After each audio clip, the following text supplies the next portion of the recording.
posting ke sekolah kerajaan, maksudnya you kena cari sendiri ke sekolah swasta lah. And then maksudnya saya punya degree tu 2005 hingga 2009. 2005 sampai 2009. Lepas tu saya bekerja dan saya sambung ijazah sarjana, iaitu master, peringkat master pendidikan bimbingan dan pegawai di UPSI. Saya masuk 2015, saya grade 2019. Okey, baik. Okey, saya rasa setakat itu saja soalan daripada saya. Okey, saya akan pastilah kepada sahabat saya iaitu Muhammad Akbar untuk teruskan perbincangan pada malam ini, insya-Allah.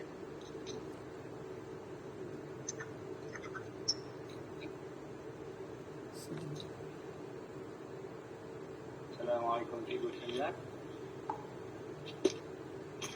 Dengan suara saya. Waalaikumsalam warahmatullahi. Minta maaf agak mungkin dengar. Voice saya ni akan hilang mungkin line dia tak apa kuat. Jadi cikgu saya nak tanya mengenai PDP. Apa ni? PDPR. Murid-murid yang panjang tempoh PDPR. Ya, PDPR panjang tempoh COVID yang berada di rumah kan. Jadi cikgu saya nak tanya tentang macam mana ciri-ciri atau bentuk masalah pembelajaran pelajar ni sepanjang tempoh PDP mereka ni secara online ni.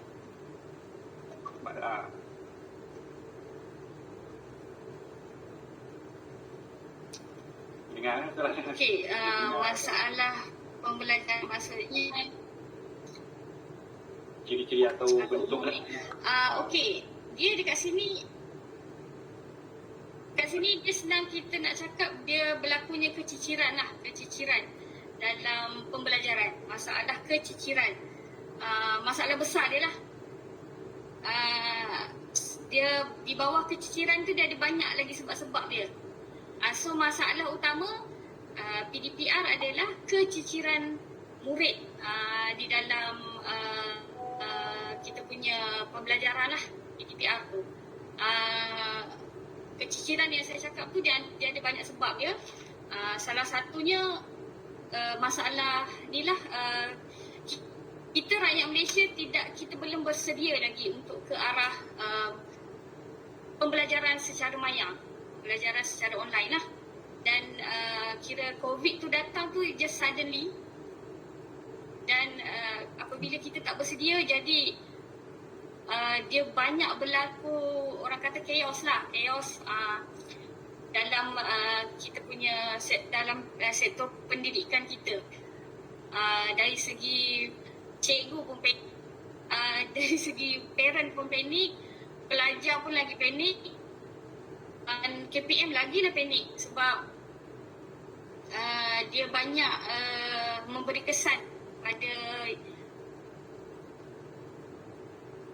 orang kata SPM, P3, UPSR sampai UPSR dimasukkan, PT3 di tarikh yang akan dimaklumkan. Katanya tahun ni dah start PT3 balik, tapi tak ada secara rasmi. So jadi dia beri efek tu terlalu banyak. Keciciran ni berlaku, macam contoh pelajar dia tak cukup orang kata dari segi cari internet. Itu memang masalah utama lah. Dan lagi satu masalah gadget. Pelajar dia terpaksa berkongsi gadget dengan adik-beradik yang lain. Dia jadi macam dia sekolah petang, dia sesi pagi dah mula PDPR contoh sebab kita punya jadual dia ikut jadual penuh tau. Sebab ada sekolah dia bagus, dia buat jadual tu jadual lebih pendek. Tapi ada sekolah dia ikut exactly macam jadual sebenar, bersemuka. Jadi bila sesi pagi tu dia dah habiskan data untuk PDPR. Jadi adik dia yang sebelah petang tu dah tak boleh nak join lah. Kat situ dia melibatkan masalah kewangan. Dia ada banyak perkara lah. Adakah saya menjawab soalan? Ataupun saya dah advance ke depan? Boleh tu, boleh.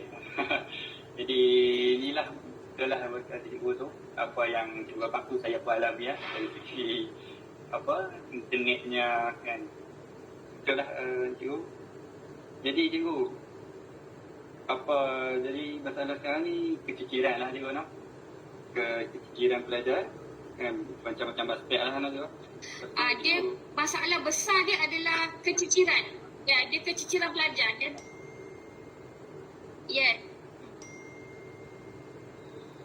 mungkin setiap pelajar atau cikgu pun tak bersedia untuk dapatkan budaya PDP secara online ni kan. Orang tak budaya mengejut cara yang mengejut lah kan. Jadi cikgu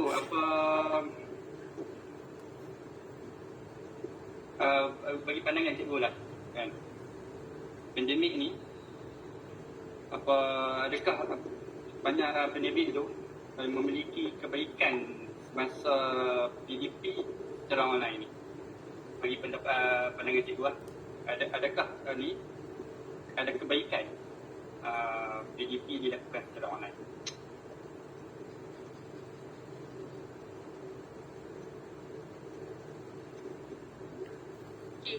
Kebaikan dia ada.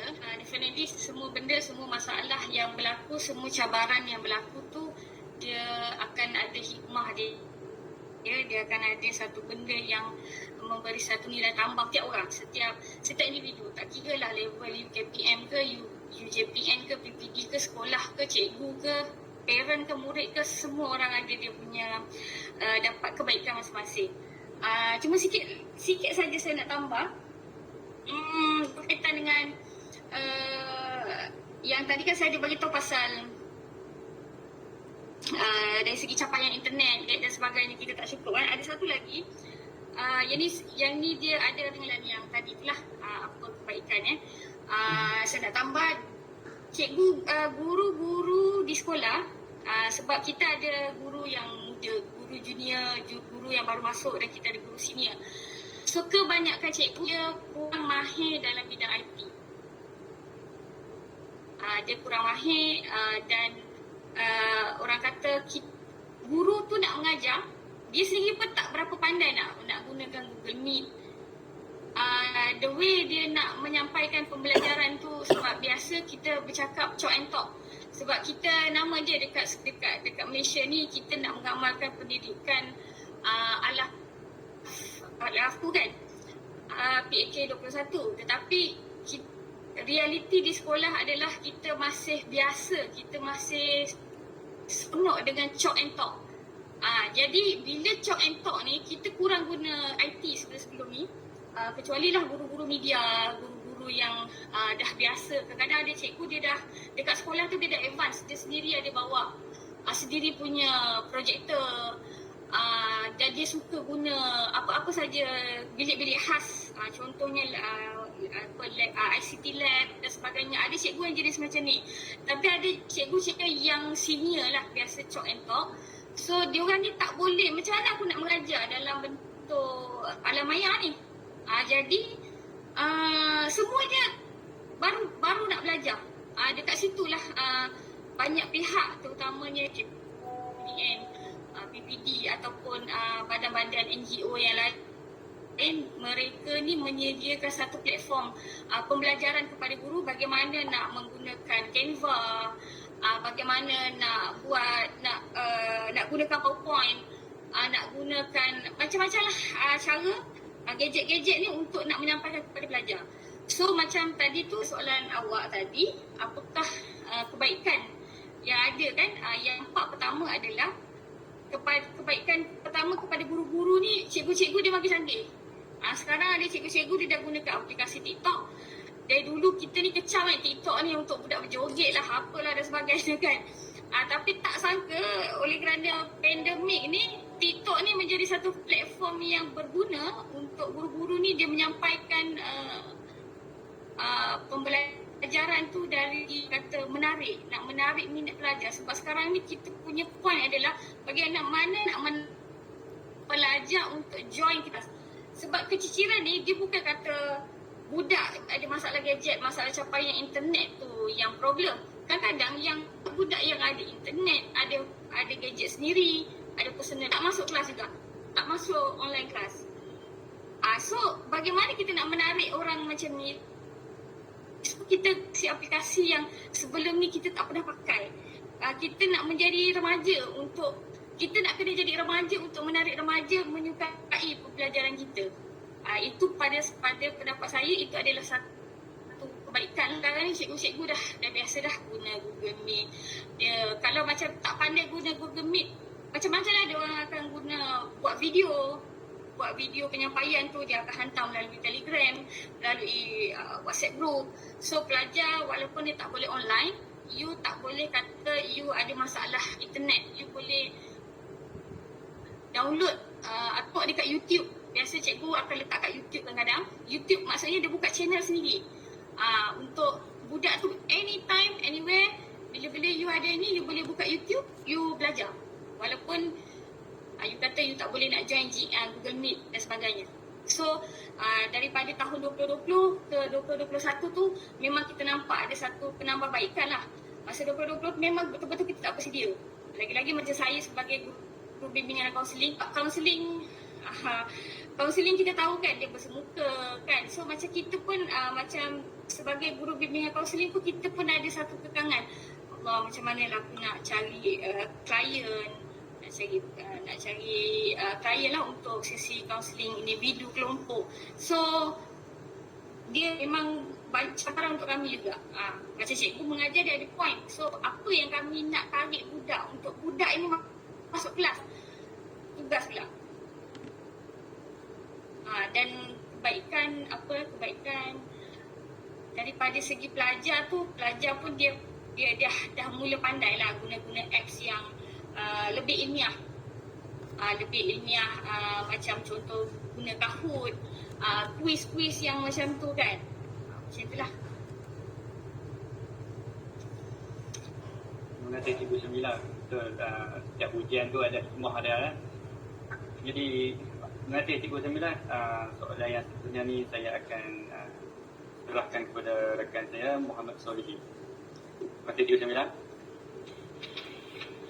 Muhammad Solihin. Bismillahirrahmanirrahim. Assalamualaikum Cikgu Syamilah. Adakah gambar saya? Alhamdulillah. Okey, saya sangat tertarik dengan perkongsian yang cikgu berikan sebentar tadi.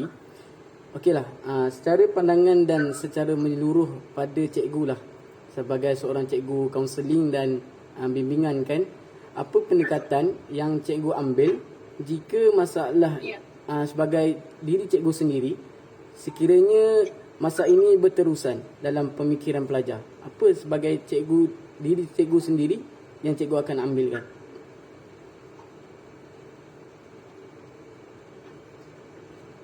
Okey cikgu. Tak berapa faham soalan tu. Macam mana? Boleh terangkan? Okey, pendekatan yang efektif yang cikgu akan gunakan, macam cikgu cakap tadi, KPM jadi panik. Jadi macam cikgu tahu keadaan tu kan. Macam mana cikgu ambil cara mudah untuk kita tangani sedikit-sedikit supaya keciciran itu tidak berterusan.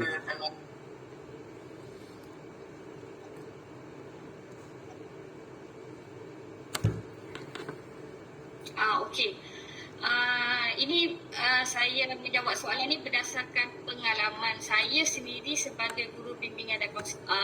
Sebab saya ini pendapat saya lah, sebab macam kami di kalangan kaunselor ni memang kita tahu aktiviti-aktiviti yang biasa dijalankan oleh guru bimbingan kaunseling yang sekolah-sekolah yang lain lah di dalam daerah ke dalam negeri. Sebab kat kita biasalah kita dalam satu grup ni kita ada masing. So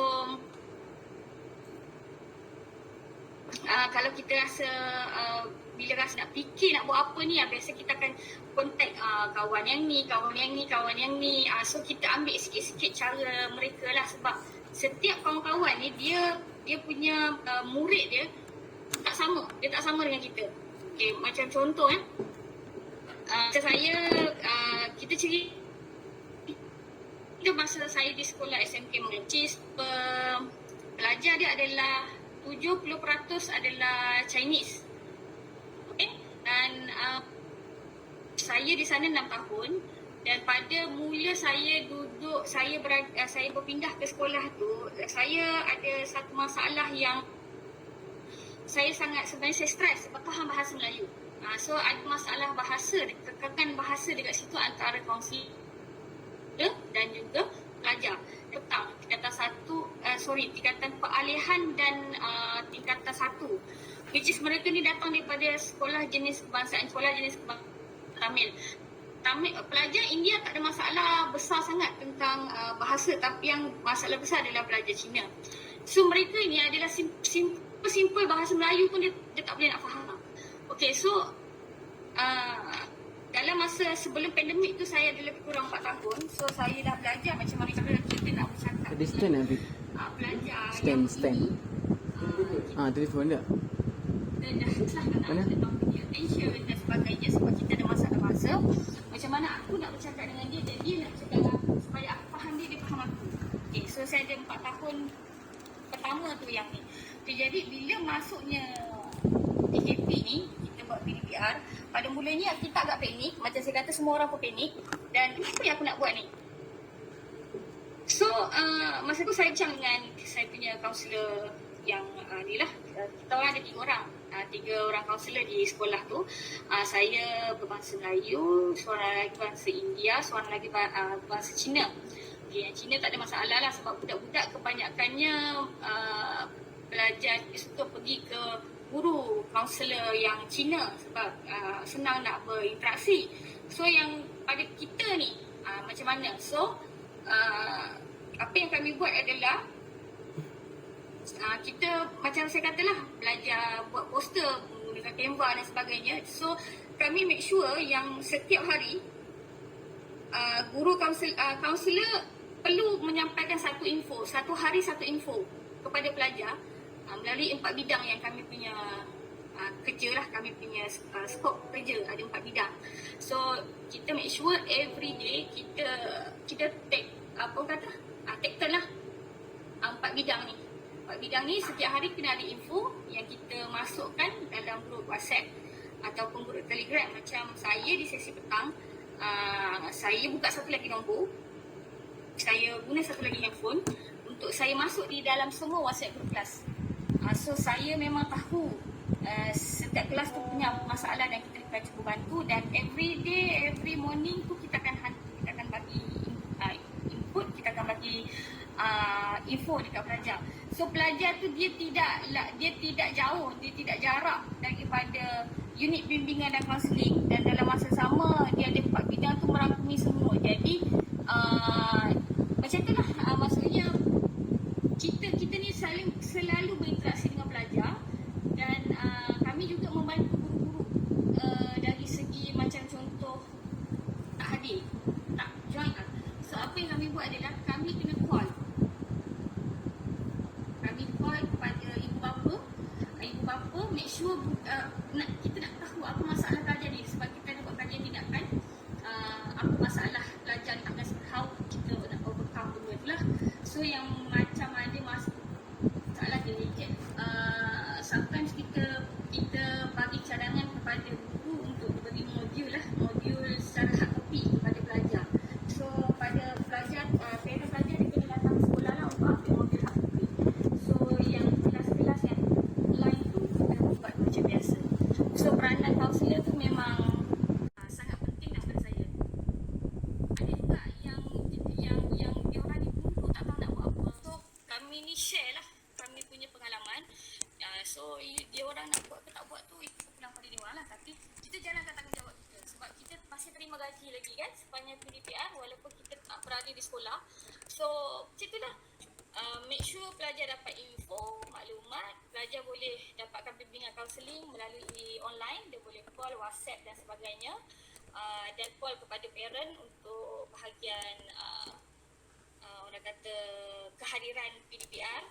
kita nak kena tahu apa masalah setiap pelajar yang tak join. Dan biasanya kita akan buat program-program kecil, contohnya macam ni lah, quiz untuk program anti dadah. program anti dadah. Okey. So kita bagi kita bagi info dulu, lepas tu kemudiannya pada minggu berapa kita akan bagi quiz. Jadi dia kena jawab lah. Siapa yang tak baca maklumat dia tak dapat jawab lah. Dia macam tu. So program-program yang dalam cuma kita kena olah benda tu jadi satu benda yang secara online lah. Okey, baik cikgu. Terima kasih atas penerangan yang sungguh mendalam, dan saya juga tertarik dengan cikgu dia kata sampai call pelajar untuk masuk dalam kelas. Tu degree tak buat je tu. Biasa degree pelajar sahabat-sahabat lain yang akan call. Okey cikgu. Mungkin itu sahaja daripada saya. Saya teruskan kepada sahabat saya, saudari Umairah, untuk soalan seterusnya. Terima kasih cikgu.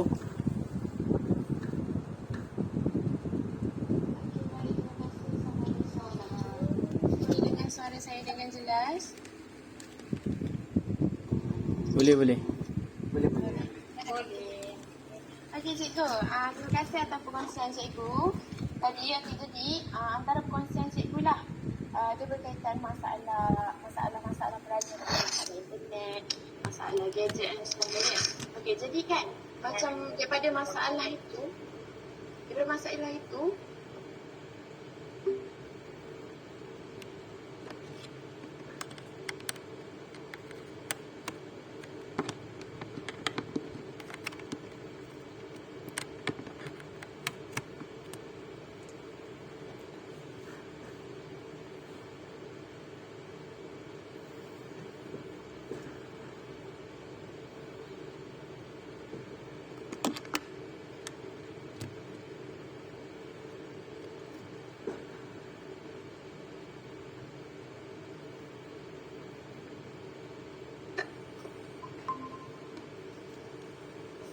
Okey.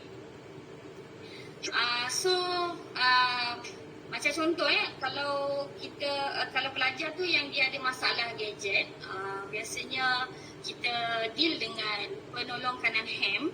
Okey. Sebab macam pihak sekolah kita memang ada PIBG, kita ada alumni, lepas tu kita ada lembaga pengelola. And then mereka ini ada link dengan YB setempat lah, dan waktu PKP pun kita ada banyak sangat sebenarnya program-program yang diberikan oleh KPM, oleh kerajaan untuk menggalakkan ramai murid dia dapat beli gadget yang dia dapat beli tapi dengan harga yang lebih murah berbanding dengan sebelum ni. So jadi kita ambil data pelajar yang dia tak ada gadget, yang berkongsi gadget. Kalau yang berkongsi gadget dengan adik-beradik tu pun kita ambil juga, kita anggap dia tak ada gadget. Okey, sebab kita punya point adalah kita nak setiap pelajar tu dia ada gadget sendiri supaya dia tidak berkongsi dan dia akan menyebabkan macam saya kata tadilah, dia nak kena share dan sebagainya. Okey, so apa yang kita buat, kita collect data tu, orang yang tak ada gadget, orang yang berkongsi gadget, dan kita akan cuba salurkan informasi ni kepada penolak kanan ham akan panjangkan kepada pihak pengelola PIBG semua, dan kita bagi kepada YB yang mana yang betul-betul memang tak mampu sangat tu memang kita bagi secara percuma lah. Sebab mereka YB ni biasanya dia orang ada bajet lah untuk nak bagi kan. So yang mana yang lain-lain tu kita ada program, tak silap saya saya tak ingat apa nama dia. Nanti saya dapatkan nama program tu, nanti saya message kepada siapa yang message saya tadi tu. Dia ada 50% kot. Maksudnya dia ada subsidi daripada kerajaan. You tunjukkan you punya surat UB40 dan sebagainya tu, nanti you boleh beli gadget tu dengan harga yang memang sangat-sangat murah lah. 200, you just top up RM100, so you boleh dapat satu phone. Dan ada juga yang program yang kecil yang pihak YB dia bagi top up secara bulanan, tapi minimum lah, tak adalah kata kita nak tanggung dia punya top up tu. Maksudnya dalam satu keluarga tu like RM50 a month macam tu. Dan kebiasaannya kita bagi maklumat lah. Setiap kali ada saja kerajaan bagi iklan berkaitan dengan data yang murah, phone yang murah, phone percuma, memang kita akan terus salur kepada setiap WhatsApp group pelajar, WhatsApp group kelas. Itu salah satu cara lah dari segi gadget. Yang dari segi ada gadget tapi tak masuk kelas tu, macam saya kata tadi tu, pendekatannya adalah kita call. First kita call. Dan masalah yang kami hadapi pula ni daripada parent tau. Kadang-kadang ada parent dia jenis actually saya bukan nak kata bias sangat, tapi Chinese dia punya parent dia adalah lebih concern tentang pendidikan berbanding dengan Melayu. Kalau yang Melayu ni, kalau kita call kadang-kadang kali ke-3, kali ke-4 kita call, dia marah kita balik. Cikgu ni tak faham ke kita ni tak cukup duit lah nak beli tu lah, ni lah apa semua, saya mana ada duit nak sediakan tu semua. Itu masalah lah. Tapi yang Chinese pula, kebanyakannya bila kita call tu, biasanya dia akan ambil berat, dia akan cakap, okey cikgu, nanti saya marah anak saya, dia akan make sure dia ini sebab kebiasaannya parent ni dia bekerja, so anak ni duduk kat rumah. Sebab macam kami sesi petang maksudnya pukul 12 tu dah start belajar sampai 6.45. So parent ni dia kat luar, anak kat rumah. So dalam waktu tu tak ada pemantauan. So jadi bila kita call, oh saya kerja cikgu, saya tak tahu anak saya tak masuk kelas. Nanti balik saya check. Dan mereka yang akan bagi feedback tu, cikgu saya sudah tahu ni anak saya dia tak masuk ini link apa semua. Jadi kita pun nak dapatkan feedback, dapatkan orang kata kerjasama tu daripada yang parent lah. Tapi ada jugalah yang memang dia dah 3 kali terima panggilan kita, dia dah tak angkat dah. Yang itu kita tak boleh buat apa. Sebab actually kita ada ziarah cakna, kita ada program ziarah cakna, bermaksud kita kena pergi ke rumah dan lihat apa masalah kalau sebagainya. Tapi waktu PKP kita memang tak buat ziarah lah sebab memang tak sesuai kan. So yang mana yang memang tak boleh nak tolong tu memang kita tak boleh nak buat apa lah. Okey, baik cikgu, terima kasih. Jadi soalan seterusnya kan, okey, daripada strategi yang cikgu-cikgu kaunseling cuba buat untuk atasi masalah pembelajaran pelajar waktu COVID-19 ni, ada tak daripada pihak cikgu sendirilah, ada tak antara strategi ni yang cikgu tak berpuas hati, ataupun ada tak strategi baru yang cikgu rasa cikgu cuba untuk nak ketengahkan mungkin pada masa akan datang?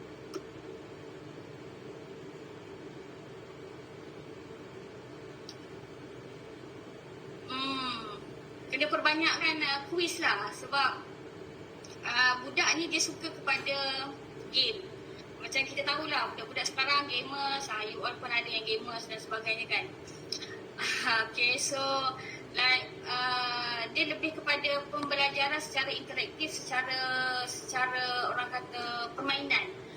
So jadi sebab budak dia cepat bosan, dia tak macam you all dewasa, macam saya dewasa, bila kita nak belajar ni kita lebih matang dari nak membuat keputusan, nak masuk ke tak masuk kelas kan, kita lebih pandai buat keputusan. So macam budak ni, dia kalau dia tak nak buat, dia tak nak buat langsung. Kalau dia tak minat, dia tak minat langsung. So strategi yang barulah, I mean kita macam sebelum ni pun kita banyak buat quiz. Budak bila dapat hadiah, dia suka. Hadiah yang kami bagi pula, biasanya kami buat cara macam dia menang quiz tu, nanti kita ambil alamat dia, ambil alamat, nombor telefon, lepas tu kan dia punya hadiah kita hantar by Foodpanda. Contoh kita bagi makanan, sebab kadang-kadang hadiah dalam bentuk barang ni budak-budak dia tak apa-apa suka sangat. Tiba-tiba Foodpanda datang, Grab datang, hantar McD, hantar KFC, dia orang memang suka dah. So bila kita pula upload gambar pemenang yang ni, dia dapat ini, budak-budak semua nak makan. Masa fikir kita suka makan. Jadi kita cycle budak cara macam tu lah. So jadi pada masa depan dia banyak cuba benda-benda macam tu lah, benda-benda yang challenge. Sebab budak-budak dia suka reward. Macam Macam zaman saya dulu, duit tu sebenarnya tak berapa sangat. Tapi macam sekarang,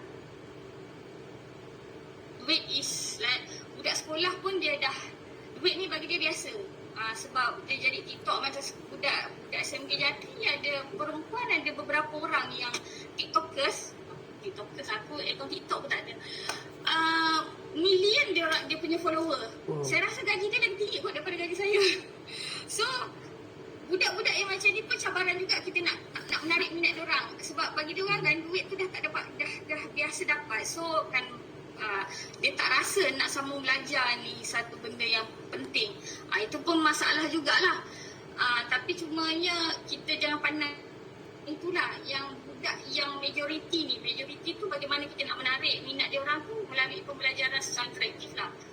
Permainan, lepas tu kena ada reward. Budak ni kalau cakap reward dia suka lah. Okey, baik cikgu, terima kasih atas perkongsian cikgu. Jadi kita tahulah antara perkara-perkara yang tidak suka adalah kita buat game. Dan daripada buat game tu kita bagi dia buat, dan reward tu antara idea yang menarik. Terima kasih cikgu. Okey, sikit lagi soalan daripada saya.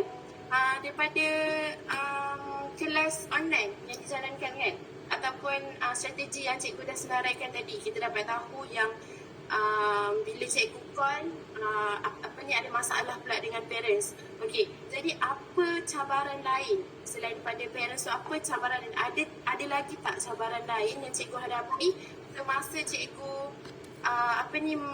membuat strategi untuk memastikan budak masuk join kelas online waktu COVID-19 tu?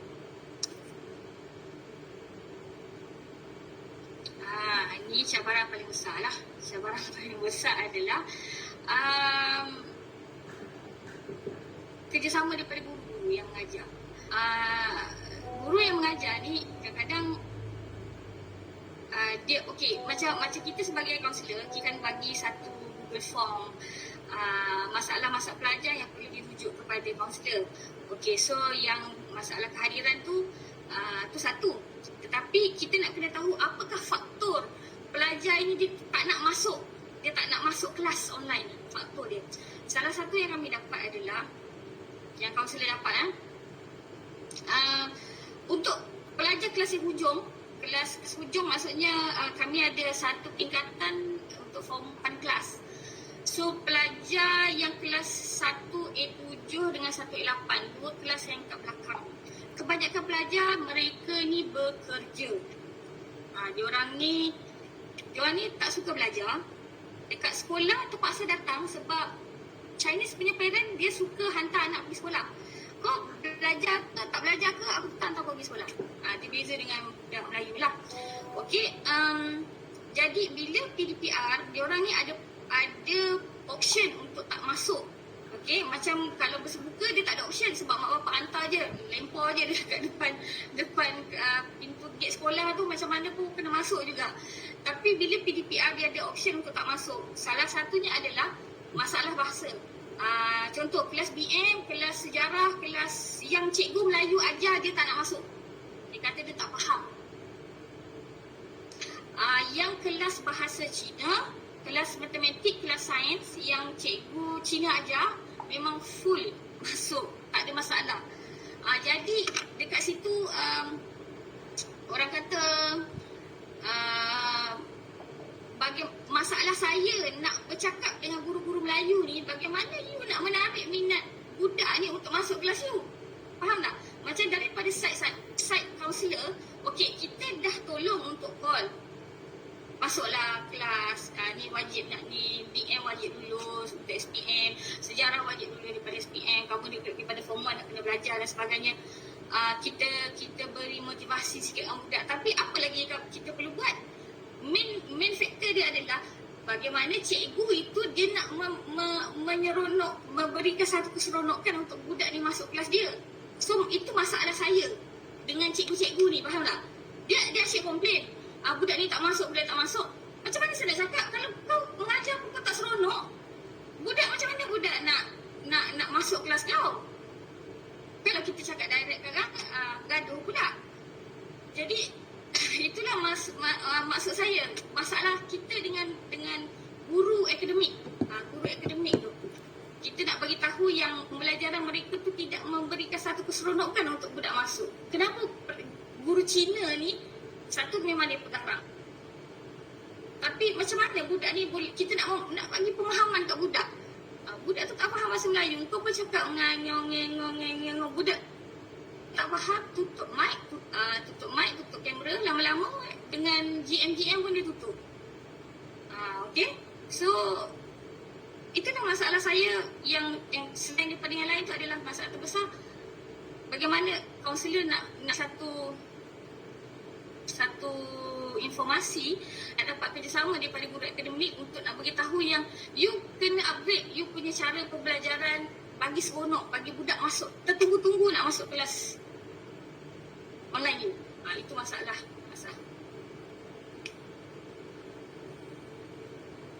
Baik, cikgu, terima kasih atas perkongsian yang sangat padat, sangat menarik dan sangat membantu dalam menjawab persoalan-persoalan saya.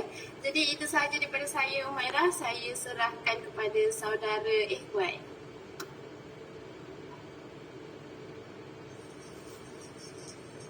Okay, Assalamualaikum cikgu. Terima kasih di atas hujah dan pengenalan yang amat menarik. Okey cikgu.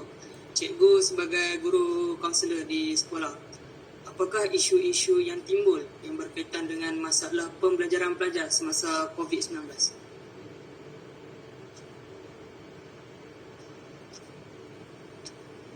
Isu yang timbul, kesan daripada belajar online ni. Ya, betul cikgu.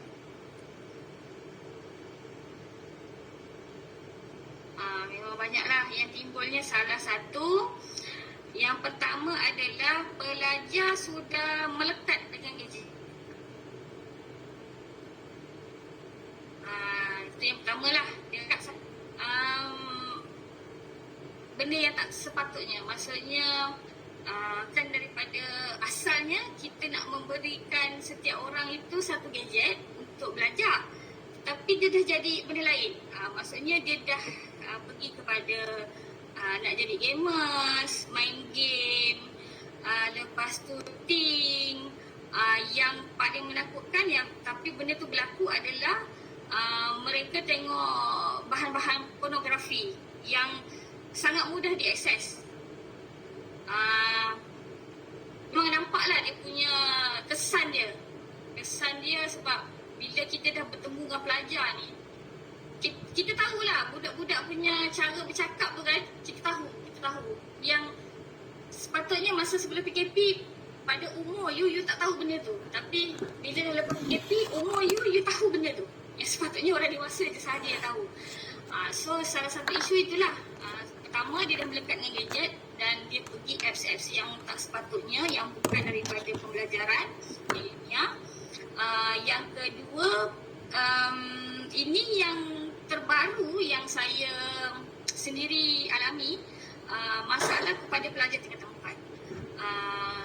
Macam mana nak cakap pelajar tingkatan 4 sekarang ni ramai yang tidak tahu macam mana dia nak pilih aliran dia, sama ada nak pilih sains ataupun sastra, dan mereka ada dia ada stres, dia ada anxiety.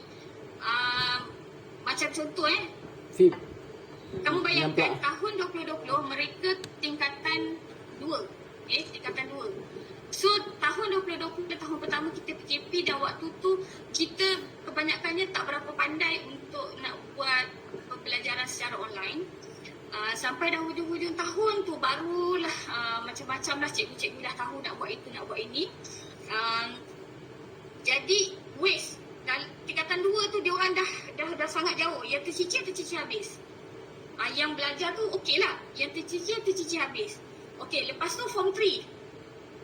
Dia masuk tingkatan 3. Okey, dah lah tak ada PT3. Okey, KPM dia bagi kelonggaran, tidak ada PT3 sebab tak belajar. Okey, tak belajar secara bersemuka. So 2021 pun lagi aku tercicir. Matematiknya ke laut, sainsnya ke laut, apanya ke laut. And suddenly bila you masuk tingkatan 4, masa tu dah bersemuka. Dan you kena pilih aliran sekarang. So aku nak masuk ambil seni ke, aku nak ambil sains ke, ambil account ke, aku nak ambil ekonomi ke, perniagaan. So bayangkan mereka ni yang betul-betul belajar adalah tingkatan last adalah tingkatan 1.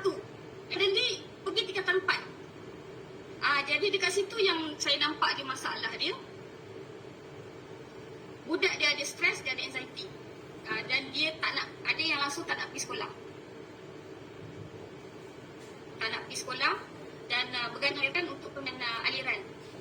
Itu yang banyak. Dan budak memang sangat-sangat kurang motivasi. Semasa di tingkatan 4 ni memang cabaran untuk guru bimbingan dan kaunseling untuk nak naikkan semangat dia orang. Saya pun masih tercari lagi apakah cara yang kita nak bina bangkit balik dia orang punya semangat nak belajar ni. Dan kebanyakannya, dan satu lagi masalah sekarang adalah pelajar bekerja. Itu yang susah lah, kita kat sekolah susah sangat nak kekang sebab alasan nak tolong parent dan sebagainya. Banyak pelajar bekerja. Itu masalah. Tak sepatutnya bekerja. You sebagai parent, once you decide you berkahwin, you ada anak, you tak sepatutnya bagi anak you bekerja. Itu pada saya lah. Sebab you yang bertanggungjawab untuk memberikan nafkah dekat rumah tu, sediakan apa yang ada untuk anak tu belajar. Bukan anak ni yang kesiankan mak bapak ni. Sebab saya dulu pun susah. Tak ada pula saya pergi tolong mak saya menawar getah. Kan? Kita susah macam mana pun, parent kita akan cuba sesuaikan kita punya kehidupan dengan dia punya pendapatan. Tapi yang sekarang ni tak. Kehendak lebih tinggi daripada keperluan tu. Kehendak dia. Kadang dia tanya kenapa cikgu? Nak beli top up. Kawan pakai iPhone. Nampak tak? Dekat situ dia melebihkan kehendak berbanding keperluan. So, daripada parent tu pun banyak masalah juga. So, itulah. Parent dia membenarkan anak bekerja. Dan bila dah dapat duit, minta maaf lah, sekolah memang rasa macam tak perlu dah lah. Itu yang saya nampak lah. Okey cikgu, terima kasih cikgu di atas isu-isu yang cikgu ulaskan tadi. Apakah faktor-faktor yang menyebabkan isu tersebut terjadi, seperti mungkin daripada faktor akas bayar ataupun faktor daripada masalah keluarga cikgu?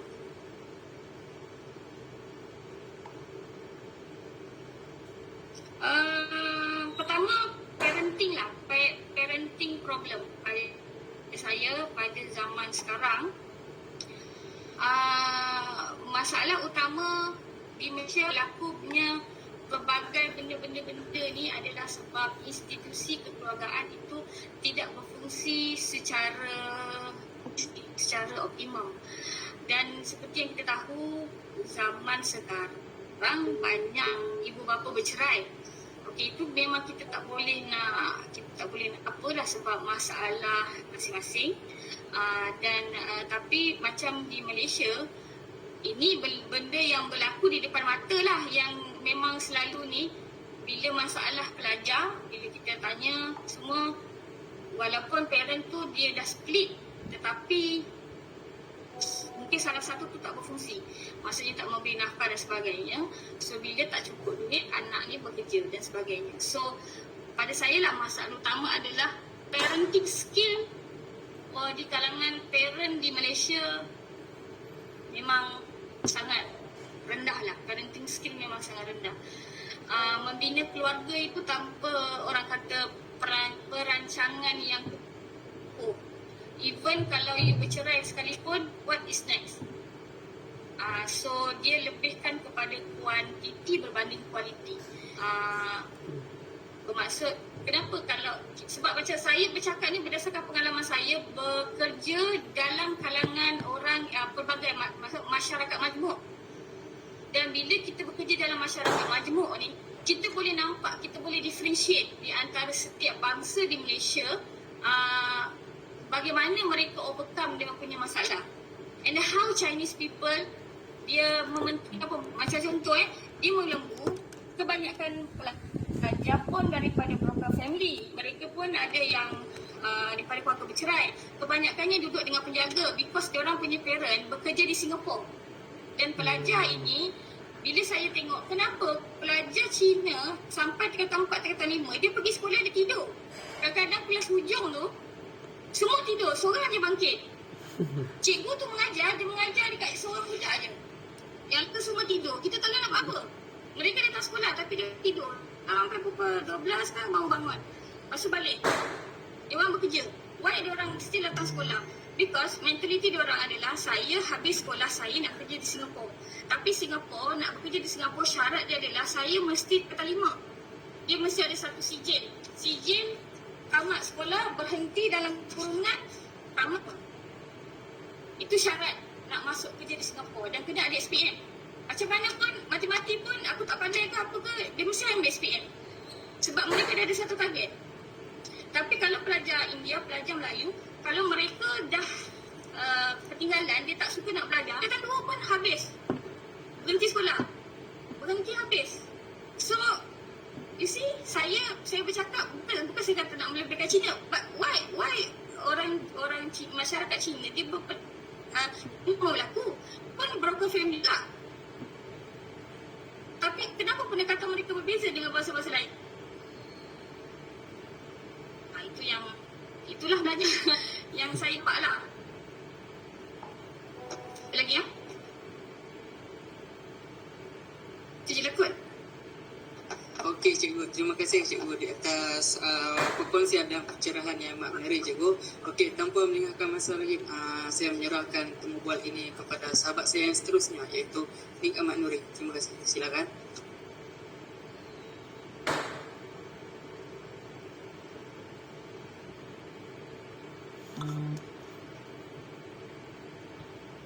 Dia terkeluar, tak apa kita teruskan kepada saudari Siti Aisyah.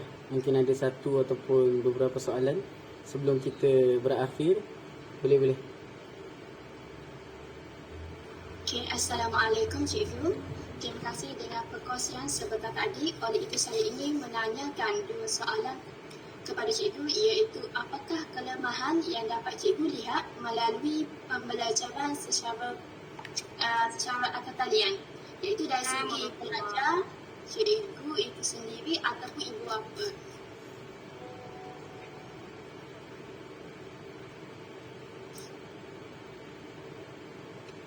Bilang balik soalan, saya tak dengar soalan tadi, dia putus. Apakah kelemahan yang cikgu dapat lihat melalui pembelajaran semasa COVID-19 dari segi pelajar, ibu bapa ataupun cikgu itu sendiri? Itu sahaja soalan saya. Kelemahan dia pelbagai lah. Kita tak boleh nak cakap kelemahan tu dia pada satu pihak je. Dia setiap pihak pun dia ada menyumbang faktor pada masa atas. So daripada macam saya kata tadi, daripada awalnya macam daripada pihak guru, kebanyakannya guru dia tidak well trained untuk bahagian online punya pembelajaran. Sebab masa kita di universiti, kita pun tak diajar bagaimana nak buat online class. Kami punya zaman 5 sampai 2009 macam saya lah kan, degree mana ada online ni. So kita memang tidak ada benda tu. Maksudnya kita terpaksa belajar sendiri. Effort guru itu, kalau guru tu dia tak ada effort, dia kata taklah ini aku buat je lah. Jadi itulah dia akan mempengaruhi benda-benda lain. Dia tak seronok nak masuk dan sebagainya. Kalau cikgu yang jenis rajin, dia tak pandai pun akan jadi pandai. Macam saya dulu tak pandai nak buat poster, tiba-tiba pula Canva tu tahulah pula nak buat ini, nak buat itu. Lepas tu macam bertanding pula sesama kawan-kawan kan, siapa punya paling cantik lah, apalah. So daripada pihak pelajar tu pula, orang kata dah bagi betis nak peha pula kan. Tadi dah kata tak ada gadget, tolong dah ada gadget, dah ada data apa semua, engkau pula main game sampai datang kau habis. Lepas tu tidur 5 pagi, pagi tak masuk kelas. Dari segi pihak parent dan pula tak ada pemantauan. As long as anak kau diam, kau bagi phone, kau tak tahu benda anak kau diam, badan dekat rumah, pemikiran dekat luar.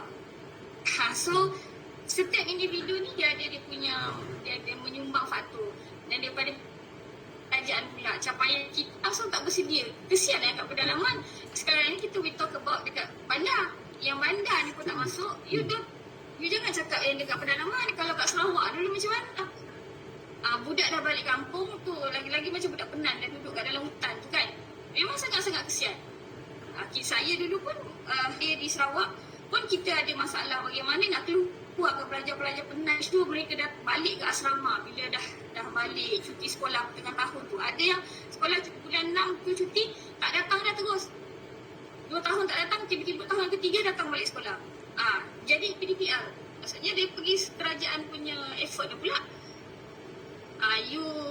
You make sure lah tu orang kata berfungsi dengan baik. Upgrade, lepas tu bagilah murah sikit. Dan kita tahu kat Malaysia ni memang kita punya rate untuk internet memang mahal kan. So setiap level tu dia ada menyumbang lah faktor-faktor pada masalah ni lah.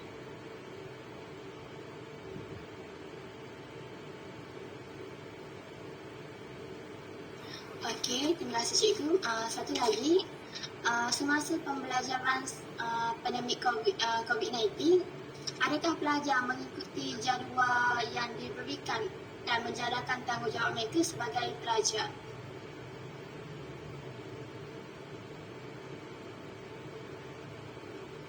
Memang tak 100% lah. Sebab dia satu lagi pun dia lihat kepada sekolah. Sebab saya lihat macam sekolah lama saya tu, dia tidak adjust dia punya jadual tu. Maksudnya kalau dalam sehari tu kita ada 13 waktu. So 13 waktu tu you kena follow the exactly jadual seperti bersemuka. Jadi dia agak berat kepada pelajar apabila dia bertukar daripada PTPC kepada online.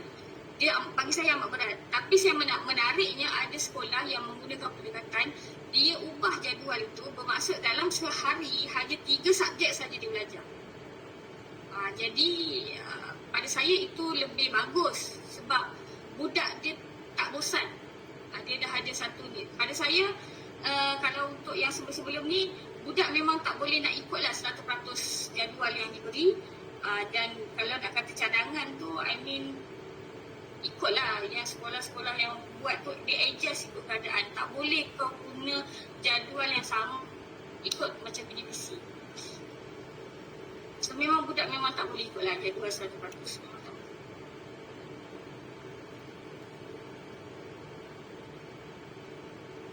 Okey, terima kasih cikgu.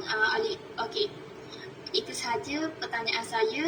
Oleh itu saya serahkan kepada saudara Syahrir. Nuri.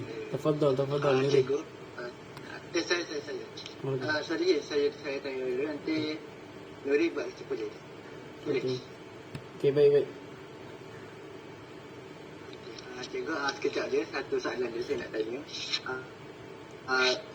Tadi saya ada tanya berdasarkan masalah isu-isu yang pelajar ni buat, contoh yang cikgu dah sebut tadi, pelajar ni dah mula melekat dengan gadget sebab belajar online. Lepas tu ada yang masalah pada pelajar kita empat yang susah untuk nak pilih aliran mana kan. Pada pendapat cikgu, apakah langkah atau cara mereka mengatasi masalah tu supaya ni lah mereka dapat kan kita cakap macam kita dapatlah menyelesaikan masalah pelajar tersebut. Itulah kalau dari segi macam melekat dengan gadget tu, sebenarnya kita cakap Alhamdulillah lah sebab sekarang ni kita dah mula PTPC, kita dah mula bersemuka. Itu salah satu orang kata cara untuk kita nak kembalikan kepada norma yang sebelum ni. Maksudnya dalam masa sehari tu, daripada pelajar tu dia menggunakan 24 jam handphone tu dekat tangan. So kita ada lebih kurang 6 atau 7 jam yang mereka tak ada phone tu. Maksudnya dia memang 100% belajar dekat sekolah. So itu salah satulah, iaitu yang memang pihak KPM buat. Itu pertama. Yang kedua daripada pihak bimbingan dan kaunseling, maksudnya kami kena mempergiatkan motivasi kepada pelajar. Dan mempergiatkan motivasi ni kita tak boleh guna pendekatan yang lama. Macam contoh kita pelatihan tempat, kita buat sekali program motivasi, program ni boleh tapi masa sekarang untuk nak kembalikan balik ni norma yang biasa, kena buat program yang mengikut mereka punya level of education dia orang, level dan dia orang punya aliran. Contoh untuk pelajar sains, pada saya lah, you bercakap dengan dia orang mengikut kelas by kelas. Sebab setiap kelas tu dia sama dia punya aliran dia. Contoh kalau dengan budak, you tak boleh nak cakap benda yang sama dengan budak aliran sains yang ambil kimia, fizik, bio dengan budak yang kelas hujung yang ambil pendidikan seni saja. Sebab dia orang punya inner motivation pun tak sama, dia orang punya background family pun tak sama. So pada saya, kita kena buat program motivasi mengikut kelompok-kelompok kecil dan fokus kepada mereka punya apa yang dia orang ambil sekarang. Kalau dia ambil pendidikan seni dengan perniagaan, macam kat sekolah Jati ni ada satu kelas tu perniagaan seni. So you kena fokus, you kena bincang dengan dia apa dia punya plan untuk SPM tahun depan. Plan dia apa? Sebab budak ni you kena tahu dia pada form tu dia tak belajar, form tu pun dia tak apa. Dia cakap sekarang budak kecil, budak form tu tak belajar, form tu tak belajar, and then form you kena bagi satu benda yang solid, yang rasional, logik. Apa dia kena buat untuk SPM tahun depan? Jadi kita kena tengok dia punya keputusan matematik dia macam mana. Macam saya setiap kali program release lah untuk sekarang, sebab kita kat sekolah, kita baru je naik banyak sangat program yang bertindih. Jadi nak buat program motivasi kadang dia ada masalah. Jadi saya gunakan kelas ganti. Waktu kelas ganti tu saya bercakap dengan pelajar dan saya tulis apa dia punya plan. BM sejarah, saya BM sejarah, matematik, sains yang teras dengan elektif. Kita terus bincang dengan dia apa kita nak buat, macam mana cara nak belajar subjek yang perlukan latihan, perlukan memorize. Maksudnya kita fokus terus tanya dia orang, okey yang ini boleh lulus tak? Boleh. BM boleh lulus? Boleh cikgu. Sejarah boleh lulus? Boleh ke tak boleh? BM sejarah wajib lulus. Sebab itu adalah memang untuk SPM, you nak tulis SPM, itu wajib. So yang lain tu kita perincikan lagi. So aktiviti, program motivasi, nak naikkan motivasi orang tu pada saya perlu lebih berfokus. Tidak boleh secara overall. Kalau buat secara overall dia tak guna. Dia kena buat secara fokus. Kita terus cakap, kita terus sembang dengan budak tu benda yang logik, benda yang dia orang mampu buat.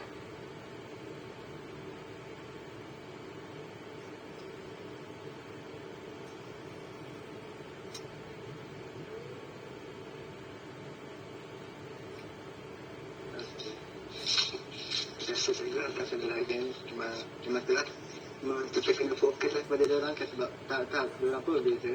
Okay. Seterusnya apa tadi kita dah sebut tentang cara punca dia, lepas tu cara, lepas tu apakah kalau halangan pula, ada ke halangan yang boleh terjadi, contoh macam daripada pihak luar apa tu, pihak luar tu sebenarnya.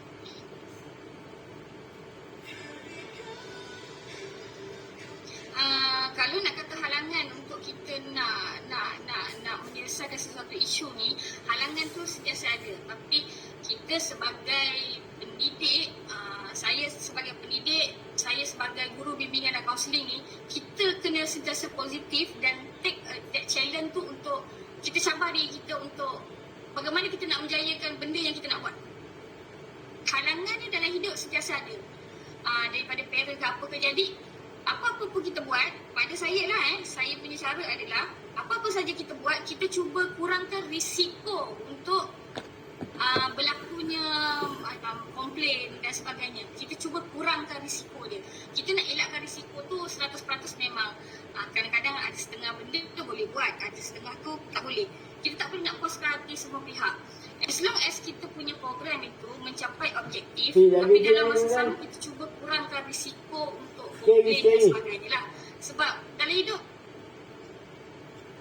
kau nak bergaji tinggi, kau kena keluar duit untuk belajar, kau kena orang lain tidur, kau kena berjaga macam orang sekarang.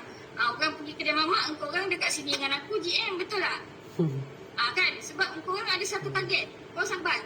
So kita nak buat sesuatu tu, halangan tu sentiasa ada. Tapi how we overcome, untuk kita nak selesaikan tugas kita dan kita punya tanggungjawab bagaimana kita nak menambah nilai kepada budak-budak ni. Memang kita dapat gaji, tetapi kenapa boleh kita nak buat lebih daripada apa yang kita ditugaskan? Why not? Kita buat lebih tak apa, jangan kita buat kurang. Itu pada saya lah. So halangan ke apa ke, letak. Kita kena buat. Jangan cakap tak boleh. Saya minta maaf lah, saya kadang-kadang saya dah 12 tahun. Orang kata saya pula lahir tahun 80-an. Kadang-kadang kita nampak juga ada cikgu-cikgu baru yang lahir 90-an ni. Dia mulalah komplain, benda sikit komplain. Saya memang tak boleh lah. Aku dulu kan sampai kat Sarawak aku okey kan. Lagi lah macam-macam cabaran. Tapi kenapa dijadikan cabaran tu sebagai nilai tambah? So bila aku dah pergi ke sekolah yang ketiga ni, orang boleh tengok kita macam mana. Cara kita menyelesaikan masalah tu, kita tenang. Ada masalah tenang. So orang pula tu, oh macam mana you boleh ni semua. Sebab pengalaman tu sangat-sangat penting untuk kita jadi seseorang individu yang mungkin kita tak tahu orang idola kita, orang akan idol kita. Kita tak tahu. Yang penting tak kira lah kita ni siapa pun, as long as orang tu ambil ilmu kita dan dia buat, dia jadi manfaat, benda tu jadi pahala untuk kita sampai bila-bila. Itu saya punya cara lah bekerja. Betul. Baik, cikgu.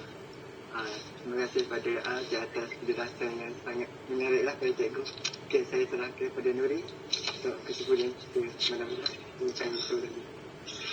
Baik, terima kasih sahabat saya Syahid. Jadi saya rasa sudah panjang perkara yang kita sudah bincangkan, bermula dari pengenalan isu-isu cadangan, ciri-ciri masalah, konsep, strategi, isu cadangan, implementasi sampailah akhirnya kita pada malam ini. Jadi mungkinlah cikgu boleh simpulkan secara keseluruhan apa yang mungkin cikgu nampaklah, mungkin dari sudut peranan lah.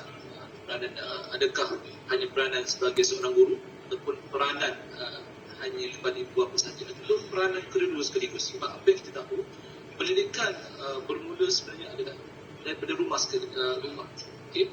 Jadi mungkin cikgu sebagai kesimpulan keseluruhan sekali.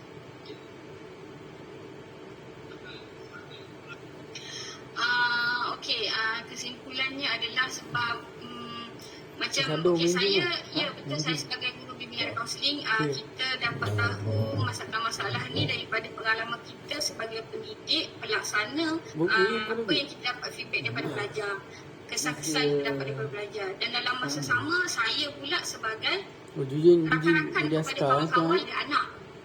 Okay? Saya hujat sekadar nak, tapi macam saya sebab saya ada actually saya jaga budak, saya jaga atlet Muay Thai lah untuk negeri Perak.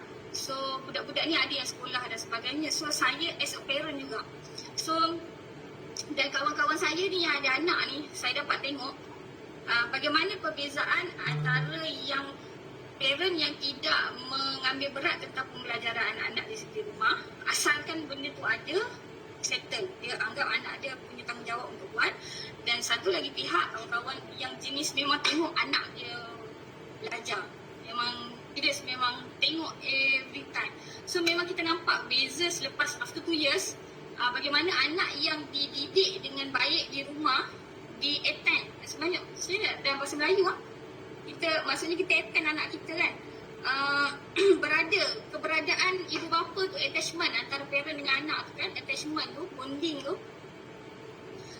memberikan satu impact yang besar after 2 years, after PKP. So jadi boleh nampak murid yang bonding dia sangat kuat dengan parent, yang belajar bersama-sama. Parent pula jadi pandai ni, sebab parent yang duk mengajar. Sebab kadang-kadang ada cikgu dia jenis macam dia tak explain. Dia tengoklah YouTube, dia bagi link YouTube dah. Mak bapak macam mana aku nak belajar? Dah mak dia pula belajar. Jadi mak pun pandai sekali. Jadi dekat situ kita boleh nampak budak-budak ni dia jadi bagus. Budak yang memang tak ada bonding, ada attachment dengan parent, dia memang ke laut dalam lah macam saya kata tadi tu, tak datang. Parent pula call kita sekarang, cikgu anak saya tak pergi sekolah. Saya dah suruh pergilah sekolah. Dia tak nak sekolah. Saya dah. So pada saya itu salah siapa? Kan? Itu Cikgu, pada salah. parent. Parent. So memang betul macam awak kata tadi, pembelajaran tu dia start daripada rumah. So yang luar-luarnya adalah faktor-faktor orang kata yang kedua, ketiga dan seterusnya. So for me, Nuri ni kalau kau perasan kan, parent perlu main dia peranan macam yang Aiman sangat Azmi. penting. Tapi macam itulah saya kata, Aiman parent tak Azmi. berfungsi, parent pun dia kurang ilmu. UIA. Pada saya parenting skill tu tak adalah. Macam saya dulu, mak bapak pun peneroka. Diorang ni memang tak, mak ayah saya memang di sekolah. Tapi kenapa dia boleh menghasilkan anak-anak yang berkerjaya lebih baik berbanding mereka kan? So pada saya tak ada isu mak bapak tak pandai, anak tak boleh jadi tak pandai. So tak ada isu. Dia sebenarnya adalah tanggungjawab parent tu. Pada saya parent lah, parent sangat penting. You jangan cakap pasal itu berdua, tiga, empat. Is parent tu penting.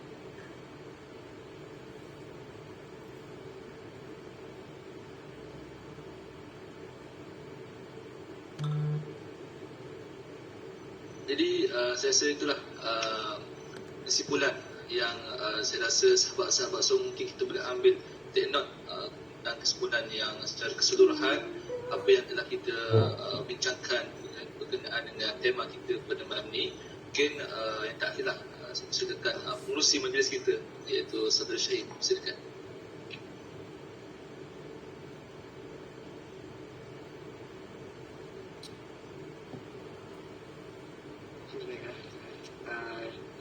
Dengan berakhirnya kesimpulan tadi, berakhirlah kita punya temu pada malam ini. Jadi saya mengucapkan terima kasihlah pada Cikgu Samilah Bitahara kerana sudi meluangkan masa pada malam ini sampai dengan kami untuk membincangkan masalah pengajaran ni kalangan pelajar ketika COVID-19. Itulah, dah sejak masa jalan cepat. Tak lupa juga ingin mengucapkan selamat hari raya lah kepada Cikgu Syamilah. Cikgu, kita bergambar dulu Kami semua lah. Kita bergambar dulu. Cikgu, kita bergambar dulu. Kita habis, kita nak takat gambar dia lah. Thank you Sudi panggil interview. Sama-sama cikgu. Okay. Cikgu. Sama-sama cikgu. Okey, apa yang boleh takat gambar? Sorry, boleh? Boleh. Okey Satu. Ni formal lah, formal. Formal. Okey. Satu, dua.